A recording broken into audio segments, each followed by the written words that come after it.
Yeah, good evening, guys. Time is about 7:09 p.m. as of 1909, and running up on the day. Just took off my shirt because I'm feeling the heat from my second workout of the 75 hard challenge. Wow, today was a blend of distraction at the same time productivity, as something I would say. And then it's almost like I'm beginning to discover myself, a different part of me when it comes to being creative. Because for a couple of years now, I've had this vibe of work, work, work, work, work. I think I want to take a step back and like chill, just hang around. So that was today, but I think today with the amount of distractions, I feel it was easier for me to get some things done that I could tell that this is what I got done. And I think it's mostly because of the little breaks in between. Having those breaks in between really gave me a lot. And I think, like I said, um, I'm taking a different approach to my content. So instead of me having to go and research on the topic, why don't I just study towards my goals and document what I learn along the process? For example, today I learned that in business, there's something that they almost never talk about, which is psychology, which is the human psychology. But people rarely talk about how powerful the human psychology is in business. For example, Amazon Prime is one of the most innovative business ideas from Amazon, but people don't really understand. Now, how does it work? You're asked to pay $100 per year for faster delivery and everything. The catch is that when people invest $100 for faster delivery, they might tell themselves that, well, since I've already paid $100 and I can get this delivery quick and to my doorstep in a very ridiculous amount of time, then why don't I go ahead to order as much as possible to justify the $100 being spent? So the more you try to justify the $100 being spent, the more you actually spend. I mean, it's just mind-boggling. So that's the whole idea. So it's just that today I was, like I said, super distracted. What happened was, while I was crafting the content for the day, what eventually happened? So I think I got distracted. I went on my phone to reach out. Okay, so yes, I went to reach out to my guy, to my partner, because yesterday night, I felt pissed at my junior brother, and I basically overlooked a lot of things, but I feel those things are coming at a very huge at a very huge cost. Things that I feel like should be private, but in some ways the family is doing so much for him, but we feel like he's not appreciating what we are doing for him. So it's been a struggle to get him to appreciate it. But regardless, I just felt like let me have an extra perspective on. So I was calling people. So yesterday I spent about 2 hours talking to people, just to get a perspective of what should I do there in my shoes, because but it's so there's a kind of philosophy that I live by that. For example, is when we have kids, you don't own those kids. Those kids pass through you. That is it. But you don't own them. The worst you can do is program them, brainwash them to do what you want them to do. But if their willpower is strong enough, if their curiosity is strong enough, they will at the end of the day find out their authentic self. So I kind of figured that if he wants to do what he wants to do, big ups to him. So that was mostly a huge distraction for me for most of the day. Um, then that's what I went on my phone. I got distracted. Then I think I was able to at least write down some things, put out some long form, some mid-sized kind of content on Twitter, LinkedIn threads. At the same time, I'm trying to start creating a short long form. So I think I also placed order for a Sony ZV-E10 camera. Why? Because this camera is pretty old. I don't really like this camera. It's not a vlogging camera. I can't see what's happening in the back. But with a vlogging camera, I feel like I can go where I want to go. Although this is supposed to be a vlogging camera, but looking at the practicality of the lights, I can't tell. That's why I'm trying my possible best to figure out what works. The camera guy who I spoke to says it's clear, but to me it still feels somehow blurry. So I think I'll need your comments on that. So I'm yet just like the same way I create this raw side, nobody cares kind of content is what I want to do on my short form platforms, where I just like have an idea, I whip out this camera. I think that is why I also set my C stand today. So I set up my C stand today, and the reason for doing this is because the C stand can help me shoot. I want to do a couple of overhead shots. Basically.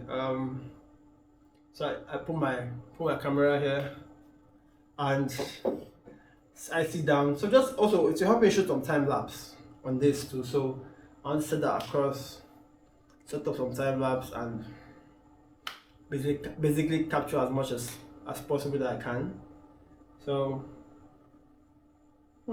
interesting. That makes sense. I'll look into that shortly.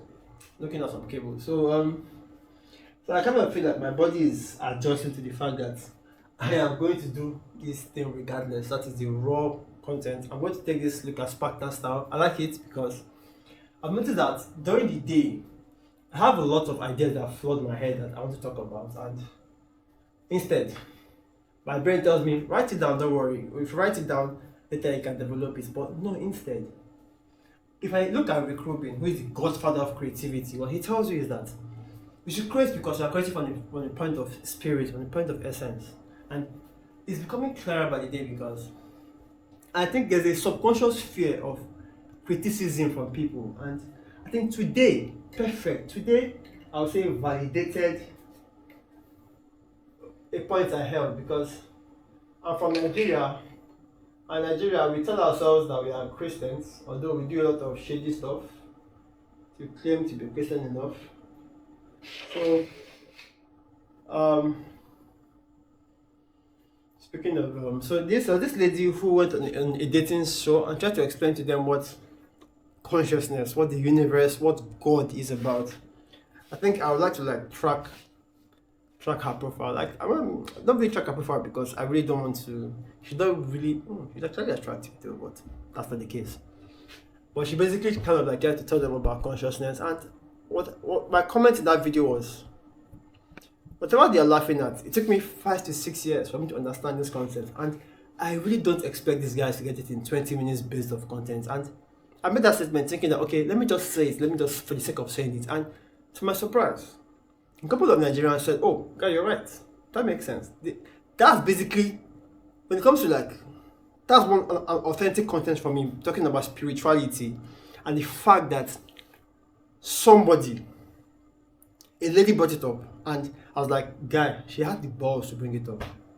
And this is me, who has studied this for 5 to 6 years. I don't have the balls to do so. And when I made a comment saying that, oh, whatever she's talking about took me 5 to 6 years to learn, to understand it. I don't expect them to get it in 20 minutes. And all of a sudden, I got 3 retweets. I got comments. And I got about 3 comments, got a follower. It made me realize that, hold on, wait a minute.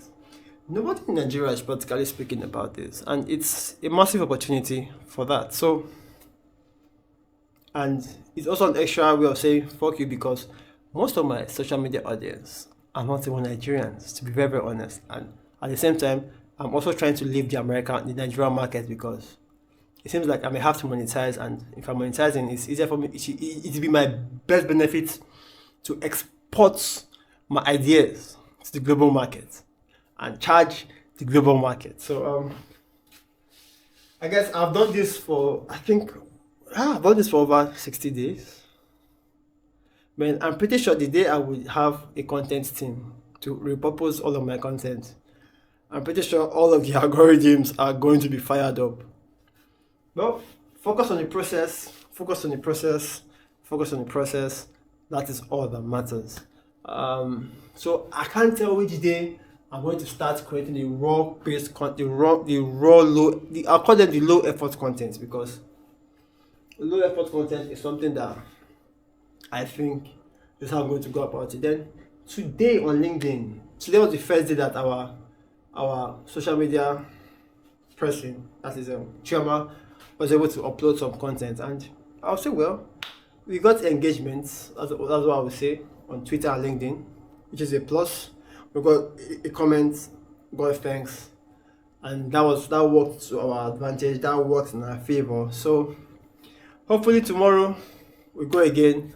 I'll commend her for that. Tell her she did a nice job and move on.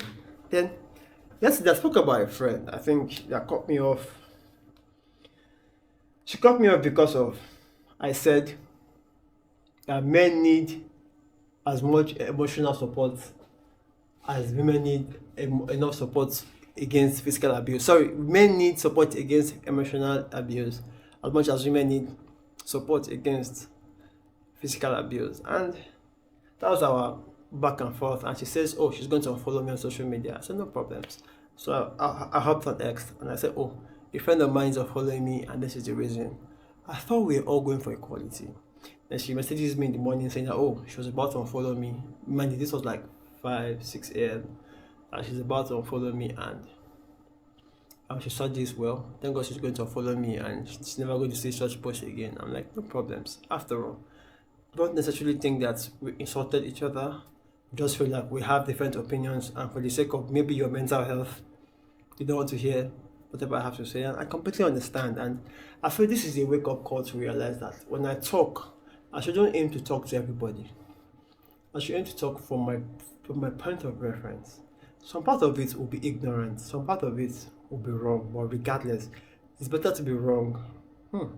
Is it better to be wrong than to be nowhere, than to be in no man's land? Because I remember Jordan Peterson mentioning a point like that it's better you pick a side, and that side may be wrong, but at least you should be wise enough to know that you could make mistakes, but also, at the same time, you also have to understand that you may have to jump ship later on. I think something along those lines, though.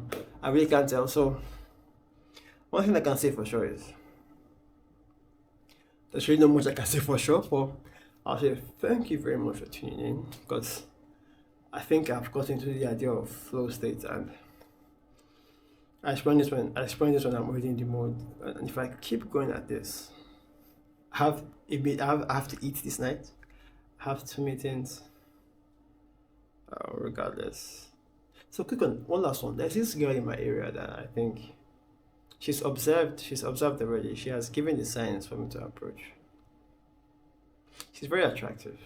I think I've seen her a couple of times.